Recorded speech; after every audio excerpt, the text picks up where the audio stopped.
Assalamualaikum warahmatullahi wabarakatuh. Segala puji bagi Allah, Rabb yang Maha Pengampun lagi Maha Penyayang. Syalawat dan salam tercurah kepada Rasulullah, suri teladan dalam taubat dan cinta. Saudaraku, pernahkah kita merenung mengapa sesuatu yang jelas-jelas dilarang oleh Allah justru sering terasa begitu nikmat? Mengapa hati ini condong kepada hal yang mendatangkan dosa meskipun kita tahu akibatnya? Pertanyaan itu mungkin terdengar sederhana, tapi jawabannya menyentuh inti kelemahan manusia, bahwa nafsu dan godaan dunia seringkali lebih menggoda dari suara hati yang mengajak kepada kebenaran. Dosa itu tidak selalu datang dalam rupa yang menakutkan. Ia sering hadir dengan senyum, dengan pesona, dengan keindahan yang menggoda. Ia menyelinap dalam obrolan ringan, dalam tatapan yang salah arah, dalam klik yang sepele tapi berdampak besar. Lalu tanpa sadar kita menikmati racunnya sedikit demi sedikit hingga lupa betapa bahayanya. Ada yang terjebak dalam dosa karena ketidaktahuan. Ada yang sadar tapi merasa tidak kuat menolak. Dan ada juga yang justru menikmati dosa seolah itu hak yang pantas diraih. Inilah realita yang harus dihadapi banyak jiwa, bahwa ketika dosa berubah menjadi kenikmatan, maka hancurlah batas antara benar dan salah. Padahal kenikmatan yang datang dari dosa adalah semu. Ia hanya manis di awal, tapi menyisakan pahit di akhir. Ia menjanjikan kebebasan, tapi justru mengikat hati dengan rasa hampa yang mendalam. Semakin lama seseorang tenggelam dalam kenikmatan dosa, semakin jauh ia dari cahaya petunjuk. Dan lebih menyedihkan lagi, banyak dari kita yang baru menyadari semuanya ketika waktu sudah tak tersisa. Ketika hidup sudah berada di ujung, ketika tak ada lagi kesempatan untuk memperbaiki, ketika dosa-dosa itu berubah menjadi beban yang menenggelamkan jiwa dalam penyesalan abadi. Maka inilah saatnya untuk duduk sejenak, merenung dalam-dalam, dan bertanya kepada hati, kenapa kita masih mengejar dosa, padahal kita tahu itu akan menjauhkan kita dari Allah? Video ini bukan untuk menghakimi, tapi untuk menemani perjalanan kembali. Kembali kepada hati yang bersih, kepada hidup yang diberkahi, kepada Allah yang Maha Pengampun. Dosa yang menggoda. Dosa tak pernah datang dalam wujud yang menakutkan. Ia menyamar, berbisik pelan dalam hati, menari-nari dalam angan, dan menyentuh nafsu manusia dengan lembut. Ketika dosa mendekat, ia bukan datang membawa neraka, tapi kenikmatan sesaat yang begitu menggoda. Seakan-akan tak ada yang salah, seolah-olah itu adalah bagian wajar dari hidup. Inilah tipu daya iblis yang tak pernah putus sejak zaman Adam. Banyak orang jatuh dalam dosa bukan karena bodoh, tapi karena dosa itu hadir dengan janji palsu, kenikmatan. Dan manusia, dengan segala kelemahannya, seringkali lebih memilih nikmat sesaat daripada penantian panjang untuk sesuatu yang suci. Dosa menawarkan kepuasan instan. Itulah yang membuatnya begitu menarik dan sulit dilepaskan. Dosa pertama mungkin terasa asing, membuat hati gelisah. Tapi jika dibiarkan, dosa kedua akan terasa lebih mudah dan dosa ketiga lebih biasa, hingga akhirnya hati tak lagi merasa bersalah. Inilah bahayanya kenikmatan dosa. Ia menggerus nurani secara perlahan, membuat hati tumpul terhadap peringatan ilahi. Kita hidup di dunia yang memanjakan hawa nafsu, di mana maksiat mudah diakses dan dinormalisasi, maka bukan lagi hal aneh ketika dosa menjadi bagian dari rutinitas, bahkan dijadikan sumber hiburan. Dalam kondisi seperti ini, kita perlu bertanya, apakah kita masih bisa membedakan antara yang benar dan salah? Nikmat yang datang dari dosa bersifat semu. Ia datang dengan kecepatan tinggi, tapi pergi dengan kehancuran yang tak terduga. Ia memabukkan, seperti air laut yang diminum saat kehausan. Semakin banyak ditelan, semakin haus dan binasa. Kita sering tertipu dengan pikiran bahwa dosa kecil tak akan berdampak besar.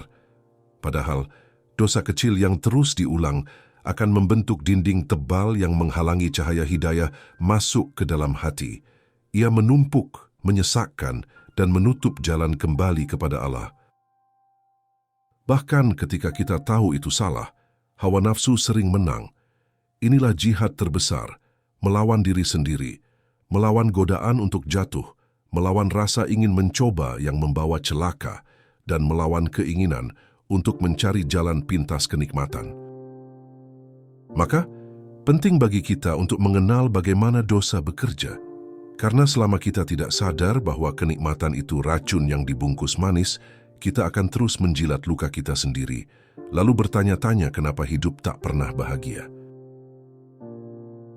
Ketika hati tak lagi peka, salah satu akibat paling mengerikan dari dosa adalah matinya rasa. Hati yang dahulu mudah menangis saat mendengar ayat-ayat Allah, kini kering. Dulu, ketika berbuat salah, hati bergetar, tubuh menggigil. Tapi setelah berkali-kali menikmati dosa tanpa taubat, hati menjadi beku, bahkan pada saat mendengar peringatan. Rasulullah SAW bersabda, "Sesungguhnya jika seorang hamba melakukan satu dosa, maka akan muncul satu titik hitam di hatinya." Hadits riwayat Tirmidzi. Setiap dosa yang tidak segera dihapus dengan taubat akan menambah kegelapan itu. Hingga suatu saat, hati itu menjadi gelap seluruhnya, dan kebenaran tidak lagi terlihat sebagai kebenaran. Hati yang telah terbiasa dengan dosa akan sulit menerima nasihat. Setiap peringatan dianggap mengganggu kenyamanan. Setiap seruan kepada kebaikan terdengar seperti ancaman. Seakan-akan kebenaran itu musuh, padahal justru kebenaranlah yang bisa menyelamatkan. Bahkan dalam ibadah pun, orang yang hatinya telah dinodai dosa akan merasa kosong. Salat terasa formalitas, Al-Quran menjadi hiasan, dan zikir hanya suara tanpa rasa. Padahal ibadah adalah penghubung antara makhluk dan Tuhannya, namun dosa telah memutuskan alirannya.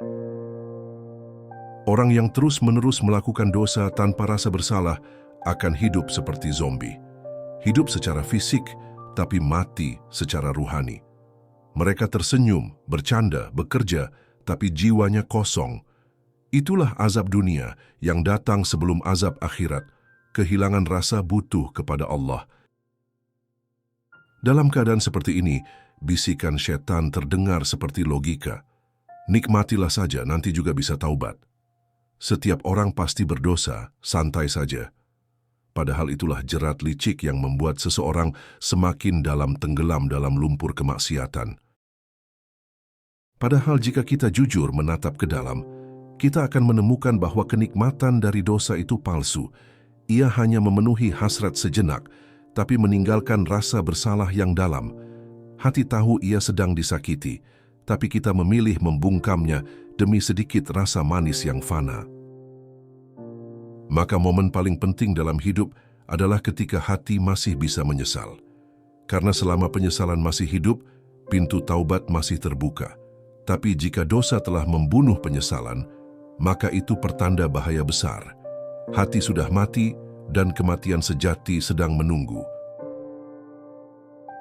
Syahwat yang dibungkus modernitas. Dosa di zaman sekarang tak lagi tampak seperti dosa. Ia tampil dalam bentuk hiburan, kebebasan, dan bahkan diberi label hak asasi. Zina dinamakan seks bebas, aurat disebut fashion, dan adu domba dianggap konten hiburan. Dunia telah mengubah kemungkaran menjadi normalitas. Syahwat menjadi bisnis. Ia dijual dalam film, lagu, iklan, dan media sosial. Remaja diajari dari kecil bahwa kenikmatan adalah tujuan hidup, bahwa batasan agama adalah penghalang kebahagiaan. Inilah propaganda yang mengalir deras dalam layar-layar yang kita genggam setiap hari. Banyak dari kita mungkin tidak sadar bahwa dosa telah menjadi bagian dari rutinitas. Melihat yang haram, mendengar yang sia-sia, berbicara dusta, menyebar gosip, semuanya terasa ringan karena dibungkus dengan kemasan digital. Sekali klik, dosa bisa menjadi candu. Dan ketika dosa menjadi candu, maka jiwa kita diperbudak olehnya. Dosa membuat kita kehilangan kontrol diri. Kita tahu itu salah, tapi sulit berhenti. Kita tahu itu merusak, tapi tak ingin kehilangan kenikmatan sesaatnya. Disinilah setan bekerja sangat halus. menipu lewat kesenangan. Syahwat bukan hanya tentang lawan jenis, ia juga berupa hasrat ingin dipuji, ingin terkenal, ingin disukai. Maka orang berbuat dosa demi validasi, demi perhatian, demi tampil sempurna di mata manusia, meskipun di mata Allah ia telah hancur. Islam bukan agama yang mematikan rasa, tapi membimbingnya. Nafsu bukan untuk dibunuh, tapi diarahkan. Kenikmatan bukan untuk diharamkan, tapi disucikan. Tapi jika kita menukar aturan Allah demi kenikmatan liar, maka tunggulah kehancuran lahir dan batin. Kita perlu jujur dalam menilai diri, apakah hidup kita ini masih dalam koridor syariat? Atau kita telah jauh, tapi tetap merasa dekat karena dosa sudah begitu biasa. Jangan sampai kita hidup dalam dosa yang dibungkus modernitas, lalu mati dalam keadaan belum sadar. Karena dosa itu seperti benih. Hari ini ia kecil, tapi jika disirami terus oleh kebiasaan, ia akan tumbuh jadi pohon besar yang mencengkeram hidup kita. Dan pohon itu, bila tak ditebang dengan taubat, akan menjatuhkan kita ke jurang yang dalam. Ketagihan kenikmatan lupa akibat. Salah satu ciri dosa adalah ia membuat ketagihan. Ia tak hanya terjadi sekali, tapi membentuk pola. Sekali dua kali, lalu menjadi kebiasaan. Seperti orang yang mencicipi racun, tapi mengira itu madu. Lama-lama, racun itu membunuh jiwa secara perlahan. Rasa nikmat dalam maksiat adalah jebakan. Setelah melakukannya, kita akan dikejar rasa bersalah, tapi juga rindu akan kenikmatannya. Kita tahu itu salah, tapi kenangan manisnya membuat kita tergoda untuk mengulang. Inilah bentuk paling nyata dari candu ruhani. Bahkan banyak yang mengatakan, aku tahu ini dosa, tapi aku tak bisa lepas. Itu karena hati telah dikuasai oleh hawa nafsu, dan nafsu, jika dibiarkan, akan mengendalikan hidup kita, membuat kita menjadi budak, bukan hamba Allah, tapi hamba keinginan sendiri. Dosa membuat hidup kita kacau secara perlahan. Rezeki terasa sempit, hati selalu gelisah, hubungan dengan manusia rusak, ibadah terasa berat. Tapi anehnya, kita justru makin tenggelam dalam dosa, seolah-olah itu satu-satunya pelarian, padahal itu adalah racun yang memperparah luka. Nikmat dosa itu seperti fata morgana di padang pasir. Kita mengejarnya dengan semangat, lalu setelah sampai, kita mendapati kehampaan. Tapi tak belajar dari sana, kita terus mengulang dan berharap kali ini akan berbeda. Padahal hasilnya akan sama, bahkan lebih menyakitkan. Saat kita ketagihan dosa, kita kehilangan rasa takut kepada Allah. Bahkan bisa jadi kita merasa aman dari azabnya. Padahal tiada yang lebih mengerikan daripada hidup dengan tenang dalam dosa dan mati tanpa sempat taubat. Dosa membuat kita lupa bahwa dunia ini sementara. Ia menutupi pandangan kita terhadap akhirat. Kita terlalu sibuk memuaskan diri sampai lupa bahwa setiap kenikmatan haram akan ditagih di hadapan Allah. Dan saat itu tak ada pembela, tak ada alasan. Maka satu-satunya cara memutus candu dosa adalah dengan taubat yang sungguh-sungguh. Taubat yang memutus rantai kecanduan, yang menyadarkan hati bahwa kenikmatan sejati hanya ada dalam ridha Allah. Dan tak ada yang lebih nikmat daripada kembali kepadanya dengan hati yang bersih. Dosa yang membentuk identitas. Ketika seseorang terlalu lama hidup dalam dosa, tanpa sadar dosa itu membentuk cara berpikirnya. Ia tak lagi hanya melakukan dosa, tapi mulai membenarkannya. Ia tak hanya melanggar aturan, tapi menganggap aturan itu terlalu kuno. Hatinya membentuk identitas baru yang sesuai dengan dosanya. Maka jangan heran bila ada orang yang terang-terangan membela kemaksiatan. Bukan lagi karena tak tahu, tapi karena ia telah menyesuaikan pikirannya agar nyaman dalam dosa.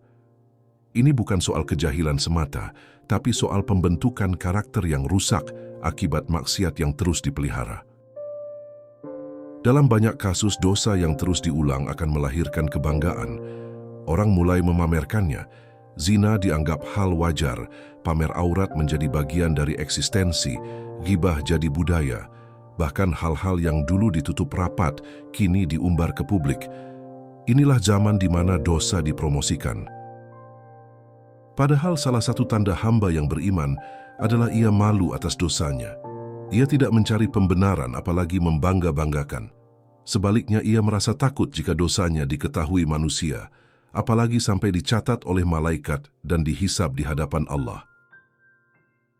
Dosa yang membentuk identitas akan menjauhkan seseorang dari orang-orang yang baik. Ia tak betah duduk di majelis ilmu, tak nyaman berteman dengan orang yang mengingatkan, dan mulai membenci segala sesuatu yang bernuansa kebaikan. Karena dosa telah menjadikannya musuh bagi kebenaran. Identitas diri yang dibangun di atas dosa akan mudah rapuh. Ia tampak kuat di luar tapi kosong di dalam. Ia tampak percaya diri, tapi sebenarnya penuh ketakutan akan penolakan. Maka orang yang membanggakan maksiat biasanya adalah orang yang sedang menutupi luka batinnya sendiri. Kita perlu bercermin. Identitas diri kita dibentuk oleh apa? Apakah oleh ibadah dan nilai-nilai Quran? Atau oleh keinginan dunia dan hawa nafsu? Karena siapa kita hari ini adalah hasil dari pilihan-pilihan kita terhadap dosa dan ketaatan. Maka jika hari ini kita merasa mulai menjadikan dosa sebagai bagian dari siapa diri kita, itu saatnya berhenti dan kembali. Karena semakin lama menunda, semakin dalam kita tenggelam, dan semakin sulit kembali sebelum terlambat. Dosa yang merusak cinta. Banyak orang merasa bahwa dosa hanya berdampak pada dirinya sendiri. Padahal kenyataannya, dosa itu merusak relasi. Ia menghancurkan cinta, meretakkan rumah tangga, bahkan memudarkan kasih sayang antara manusia. Karena setiap dosa yang dilakukan akan menularkan efeknya kepada orang di sekitar. Seorang suami yang terbiasa dengan dosa akan kehilangan keberkahan dalam memimpin keluarga. Istrinya merasa jauh, anak-anak kehilangan teladan, dan rumah tangga dipenuhi ketegangan yang tak jelas asal-usulnya. Itu karena maksiat telah memadamkan cahaya rahmat dalam rumah mereka.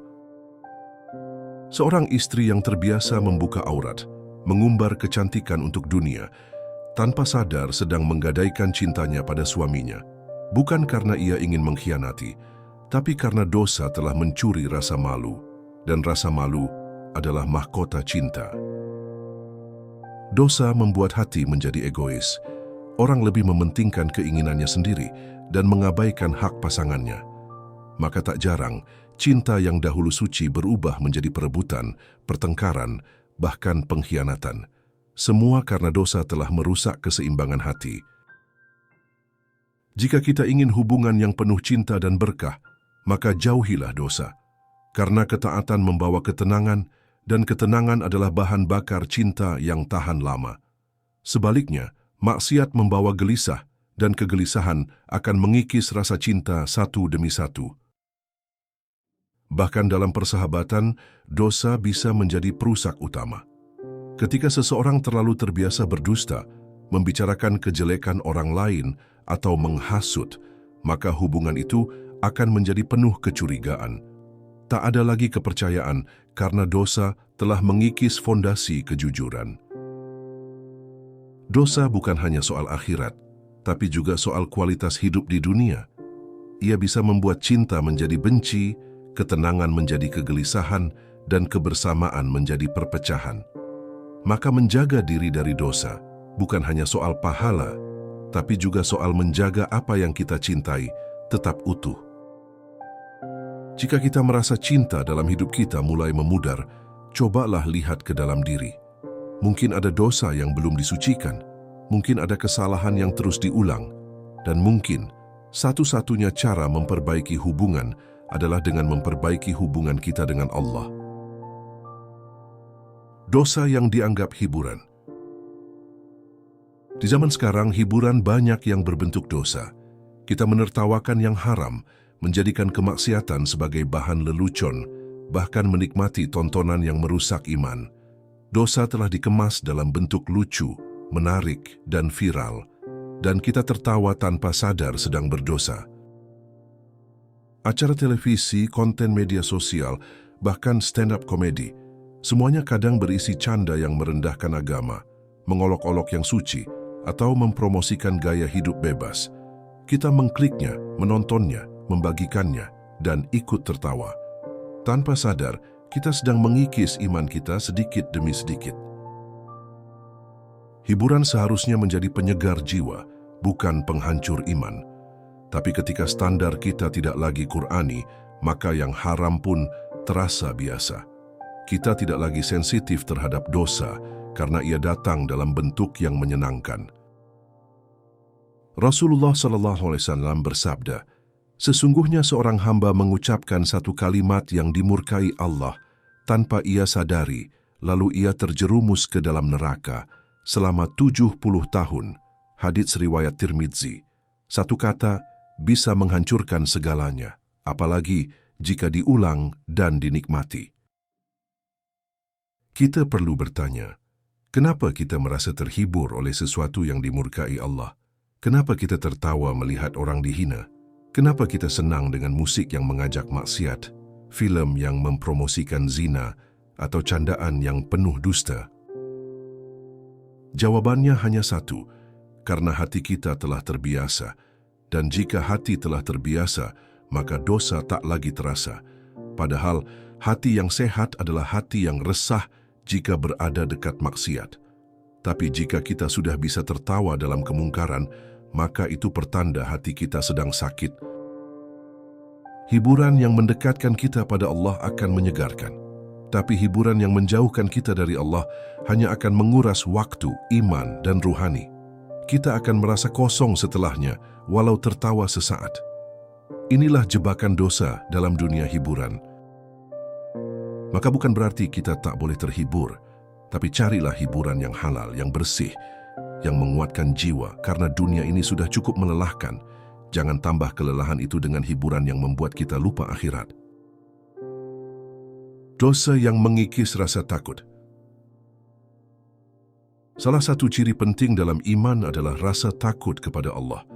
Takut bukan dalam makna negatif, tapi sebagai bentuk pengagungan dan kesadaran akan kelemahan diri. Namun dosa yang terus dilakukan akan mengikis rasa takut itu sedikit demi sedikit, hingga hati menjadi berani menantang larangannya. Awalnya kita merasa berdosa ketika berbuat salah.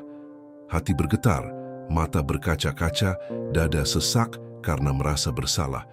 Tapi ketika dosa itu diulang, rasa itu mulai hilang. Yang dulu menimbulkan penyesalan, kini terasa biasa. Hati menjadi kebal. Inilah tanda bahaya. Ketika seseorang sudah tidak lagi merasa takut berdosa, itu artinya ia sedang berada dalam jurang yang dalam. Bukan hanya karena dosa itu sendiri, tapi karena ia telah kehilangan rem yang paling penting dalam hidup, rasa takut kepada Allah. Padahal dalam Al-Quran, Allah berulang kali menggambarkan bahwa orang-orang yang bertakwa adalah mereka yang takut kepadanya, walau tidak terlihat. Mereka menjaga diri bukan karena diawasi manusia, tapi karena merasa selalu diawasi oleh Allah. Dosa yang mengikis rasa takut juga menghilangkan rasa malu. Orang mulai berani bermaksiat terang-terangan. Yang dulu dilakukan sembunyi, kini diumbar di media sosial. Seakan-akan tak ada lagi rasa gentar akan balasan dari Allah. Padahal Allah Maha melihat. Nabi Muhammad SAW bersabda, "Jika kamu tidak malu, maka lakukanlah sesukamu." Hadits riwayat Bukhari. Kalimat ini bukan perintah, tapi sindiran tajam, karena orang yang sudah tidak punya malu tidak akan segan melakukan dosa apapun. Maka kita perlu menjaga hati ini agar tetap peka. Jangan biarkan dosa membungkam nurani kita, karena jika rasa takut sudah hilang, maka kita akan mudah menjadi budak syahwat, pengikut hawa nafsu, dan penghina kebenaran. Berdoalah agar Allah selalu menjaga hati kita. Minta agar rasa takut itu tetap ada dalam diri. Takut yang membuat kita menjauh dari dosa, bukan takut yang membuat kita putus asa. Karena takut yang benar adalah yang membimbing kita pulang kepada Allah. Ketika tobat terasa berat, salah satu efek paling menyedihkan dari dosa adalah ketika ia membuat seseorang merasa tak layak kembali kepada Allah. Ia merasa terlalu kotor, terlalu hina, terlalu jauh. Hatinya berkata, Untuk apa tobat? Aku sudah terlalu banyak berdosa. Inilah bisikan syaitan yang paling halus namun paling berbahaya. Padahal Allah justru membuka pintu tobat selebar-lebarnya bagi mereka yang banyak berdosa. Allah tidak menilai dari seberapa besar dosa kita, tapi dari seberapa besar keinginan kita untuk kembali. Bahkan orang yang berdosa seumur hidup pun masih diterima tobatnya jika ikhlas dan bersungguh-sungguh.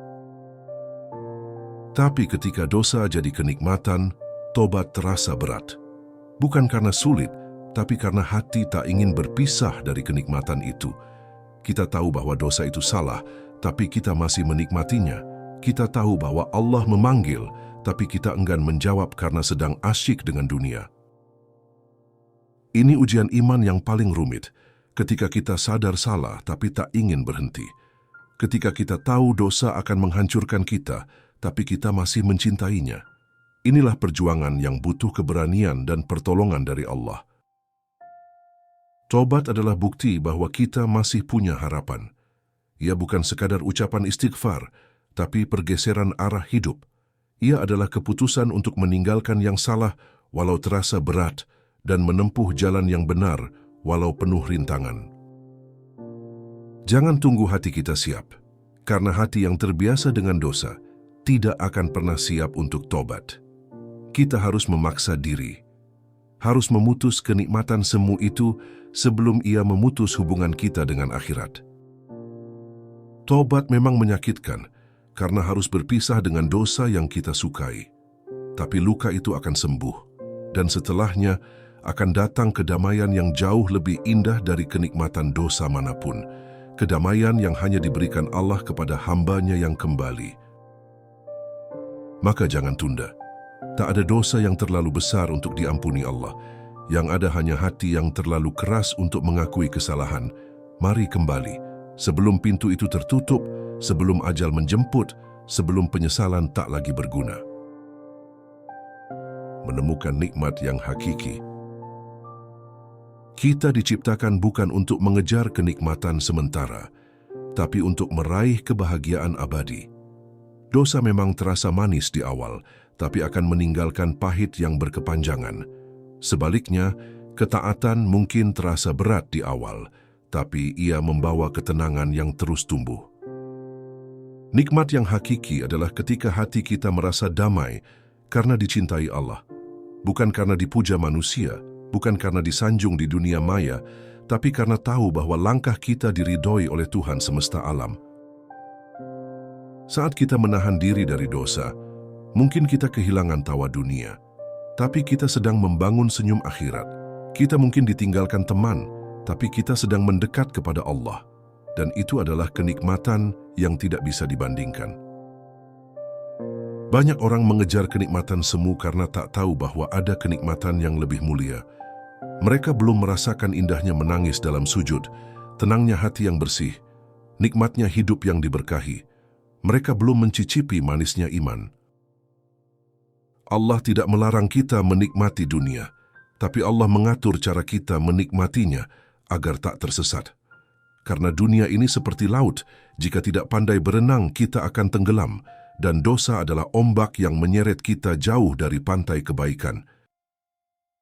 Kenikmatan sejati datang dari hati yang tenang, pikiran yang jernih, dan hidup yang berada di jalan yang benar.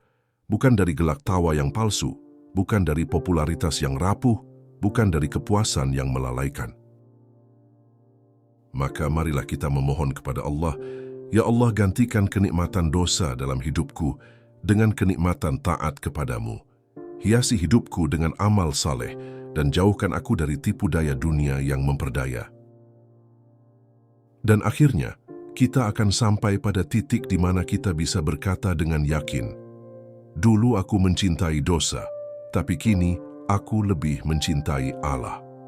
Karena hanya cinta kepadanya yang akan membawa kita pada kehidupan yang sebenarnya, kehidupan yang abadi. Kita telah berjalan jauh, terlalu jauh dalam mencari kenikmatan yang salah arah. Dosa telah membungkus diri dengan kilauan yang memikat, membuat kita lupa bahwa di balik itu ada jurang yang dalam. Tapi meski kita sudah terlalu dalam, Allah tidak pernah menutup jalan kembali. Selalu ada pintu tobat yang terbuka selama kita mau mengetuknya. Nikmatnya dosa itu fana. Ia hanya menyenangkan sebentar, tapi menyakitkan selamanya. Dan Allah tidak menciptakan kita untuk tersesat. Kita diberi akal, hati, dan wahyu agar bisa memilih jalan yang lurus.